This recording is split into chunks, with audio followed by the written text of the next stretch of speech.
আসসালামু আলাইকুম। Happy's family live ব্লগে সবাইকে স্বাগতম। কক্সবাজারের ভ্রমণের দ্বিতীয় দিনে আমরা ঘুরেছি ৬টি সুন্দর জায়গায়। তার মধ্য থেকে আজ আমি আপনাদের সাথে শেয়ার করব একটি বিশেষ জায়গার সুন্দর কিছু মুহূর্ত। আশা করি আজকের ছোট্ট ভ্রমণটা আপনাদের কাছে অনেক ভালো লাগবে। সকাল সকাল ঘুম থেকে উঠে রেডি হয়ে চলে আসলাম নাস্তা খাওয়ার জন্য। আর নাস্তাতে ছিল পরাটা। আর এখানকার পরাটাগুলো অনেক বেশি ভালো লাগে। কি সুন্দর করে ভাজে, ভালোই লাগে খেতে। এরপর আমরা আমাদের গন্তব্যস্থানে রওনা দিয়ে দিলাম। আর আমরা প্রথমেই গেলাম পাটোয়ার ট্যাগ। সেখানে গিয়ে চা খেয়ে নিলাম। চাটা এত ভালো ছিল খেতে। আর এখানকার জায়গাটা দেখেন, এক কথায় অসাধারণ। আর এখানে এত সুন্দর সুন্দর পাথর, মনে হচ্ছিল জ্যান্ত পাথর। কি সুন্দর দেখেন, দেখতে একটু ভয়ানক লাগে, তারপর হচ্ছে একদম সামনাসামনি গিয়ে দেখলে বেশি ভালো লাগে। আর আমার বাচ্চারা তো অনেক বেশি খুশি ছিল। আর জায়গাটা একদম খোলামেলা, কিন্তু অনেক বাতাস ছিল। আর পাথরগুলো মনে হচ্ছিল তাকিয়ে আছে, ভাসতেছে, এমন একটা অনুভব হচ্ছিল দেখে।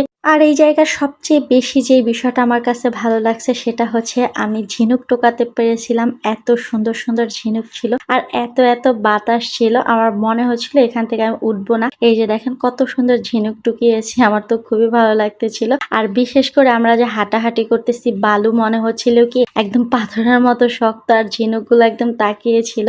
এত বেশি ঢেউ আসতেছিল, ঢেউয়ের সাথে ঝিনুক আসতেছিল, অনেক বেশি ভালো লাগতেছিল। আমি অনেকগুলো ঝিনুক টুকিয়েছিলাম, আর টোকাতে টোকাতে একদম হাঁপিয়ে গেছিলাম। আর এখানে কিন্তু অনেক রোদ, কিন্তু রোদ থাকলেও রোদটা অত বেশি শরীরে লাগে না, কারণ আবার বাতাস ছিল রোদের পাশাপাশি, তাই। আর আমার ছোট মেয়ে অনেক দৌড়াদৌড়ি করতেছিল, ও যে কি মজা পাচ্ছিল, আমি শুধু তাকিয়ে তাকিয়ে দেখতেছিলাম যে ও এতটা হ্যাপি ছিল। আর আমি ওকে একদমই সিম্পল একটা পোশাক পরিয়েছিলাম, যাতে হচ্ছে ওদের ভালো লাগে, গরমে যাতে একদমই খারাপ না লাগে। কিন্তু একটা সময় বাতাস এত ছিল, বলতেছিল যে ঠান্ডা লাগতেছে। আর আমার বাচ্চারা আমাকে দেখে কান্না করতেছিল। আমি ওদেরকে অনেকটা দূরে রেখে এসে দাঁড়িয়েছিলাম, তাই হচ্ছে ওরা কান্না করতেছে যে এত দূরে যেও না। ওরা খুবই ভয় পাচ্ছিল। আর ওদেরকে একটু ভয় দেখানোর জন্য আমি বলতেছিলাম চলে যাচ্ছি তোমাদেরকে রেখে, আর কিন্তু আসবো না। আর ওরা সত্যি সত্যি ভয় পাচ্ছিল এত এত ঢেউ দেখে। এত জোরে ঢেউ আসতেছিল, এই যে পাথর এক একটা যে কি ওয়েট, মনে হচ্ছিল পাথরগুলোই ঢেউ দুলতেছে, এমন মনে হচ্ছিল। আর চারপাশটা দেখেন এতটা সুন্দর, আল্লাহর সৃষ্টি এত নিখুঁত, এত সুন্দর, দেখলেই দু চোখ ভরে যায়, মন শান্ত হয়ে যায়, এত সুন্দর লাগতেছিল। এরপরে আমরা এখান থেকে বিদায় নিয়ে এখানকারই একটা দোকানে দুপুরের খাওয়া দাওয়া করে নিলাম। বাচ্চারা অন্য কোনো কিছু খেতে চেয়েছিল, কিন্তু এখানে তেমন কোনো কিছুই ছিল না, দোকানগুলো একদমই ছোট ছোট।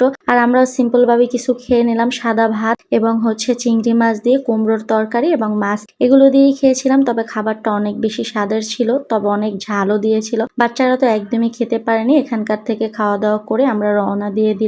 খুবই পরিচিত মুখ, ভাইরাল কাজল, ওখানে গিয়ে আমরা ডাব খেলাম, তার মায়ের সাথে অনেকক্ষণ গল্প করলাম, দোলনায় দুললাম।